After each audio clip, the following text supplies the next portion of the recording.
beginning, the hostess will bring in the objects. There's hot water and cold water on the table. But there are no other objects here. This is the starting point, the basic, the starting place, the foundation for where the tea ceremony will go from. So the hostess will bring in everything. Then there'll be the drinking of tea and eating of sweets. Some conversation where the guest will ask about the various objects that are being used and admire them and appreciate them. And then at the end, there'll be the cleaning of the objects. And the hostess will take them back out of the tea ceremony space. Again, I keep going back to the four basic principles, right? Harmony, respect, purity, and tranquility. One of the things that the hostess will have done ahead of time is select all of the different objects for the tea ceremony. And we'll want to make sure that the tea bowl, and you'll see her use that tea bowl that's in front of the cold water container now. Oh yeah. That the picture matches the season. And in fact, the picture on this tea bowl is of a full moon and some end of summer, some September flowers. So very appropriate for Nakumatsuri. There's a saying that we often hear in connection with tea ceremony, ichigo ichie, which is one opportunity, one encounter basically, which means that this tea ceremony in this way, with these participants, these objects, really will never happen again in the same way. In that regard, it's unique and special just for that reason alone.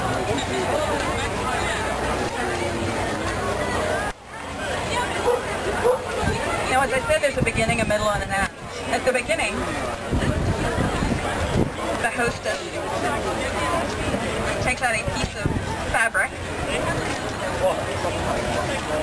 and she folds it in a specific way, and she will use that fabric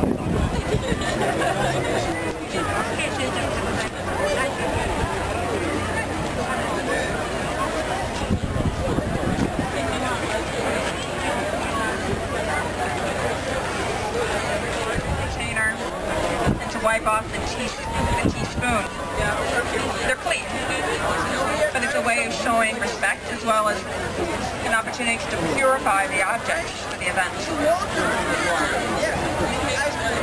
As I said, from time to time, the main guest will ask about the different objects that are used.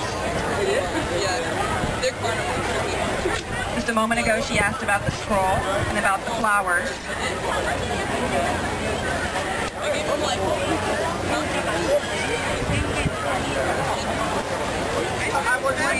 Again, a way of showing respect and time and effort that the hostess really did put into selecting the objects, particularly, especially in particular for this event.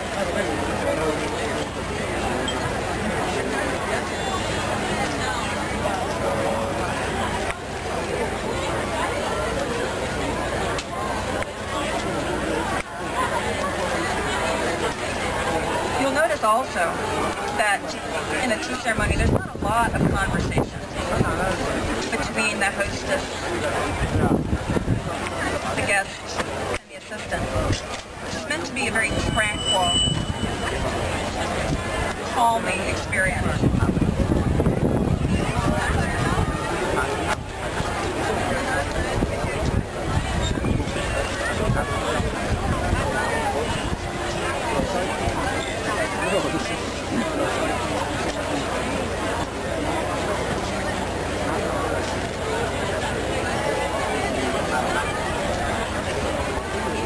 Again, there's very little conversation. If this were, right now it's a little noisy, right? There's noise around us. But if it were very quiet, you'd hear the bubbling of the water in the tea container.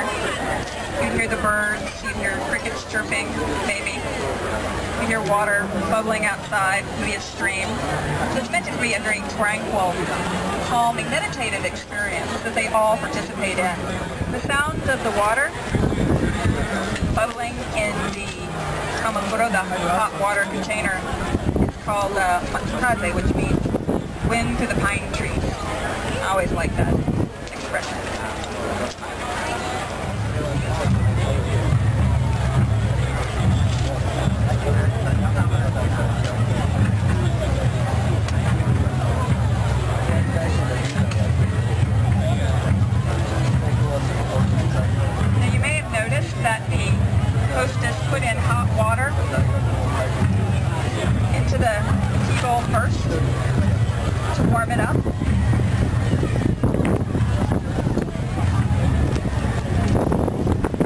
put the tea in.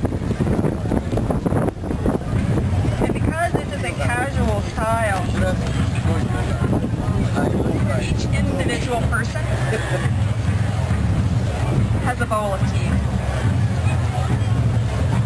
One by one by one. In a formal tea ceremony, many people would share one bowl, and the tea would be very, very thick. This style has what we call thin tea. You'll see when you drink a bowl of tea later on. And it's more like a cappuccino, very frothy, not clear at all.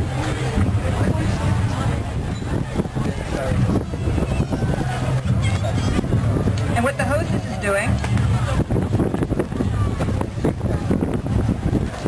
is turning the bowl twice so that the picture is facing the guests. And she does that out of respect for the guests. And what the main guest will do, the guests will do, is turn the bowl twice so that the picture is facing back to the hostess. Again, to show respect. Respect for the hostess and respect for the object, right? You don't want to damage the picture. For objects, kind of point in time. At the beginning, she observed the scroll and the flowers. She'll ask about those at the beginning. When she has the tea bowl in her hand, she asks about the tea bowl.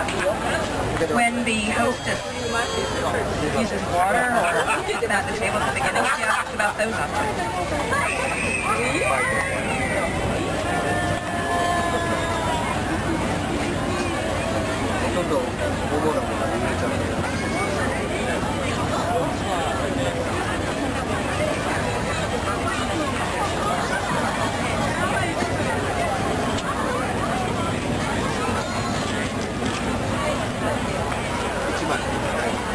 The hostess is taking cold water from the cold water container and she's putting it back into the hot water container, trying to heat it up. She used hot water and she's replacing it.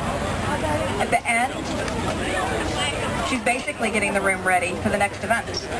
Whether it's her or someone else, she's preparing the hot water and will bring in more cold water to get it ready for whoever comes after her. And our hostess takes back out that piece of cloth, folds it again in that specific way, and will wipe off the natsume and the tea scoop. Now these are both clean, but just in case there's some tea on it or what have you, she wants to make sure that they're appropriate and available for viewing and appreciation. Also to re-purify and make available the objects for viewing. As I said, she's bringing in cold water. She'll replace the cold water in the omizusashi, the cold water container, which, by the way, was also made in Austin, Texas by a lady named Linda Mosley. I believe it's the only object that we have today that was made in the United States. Everything else is from Japan. So when the hostess leaves, you'll see that the room looks pretty much like when she started, right? Beginning, middle, and an end.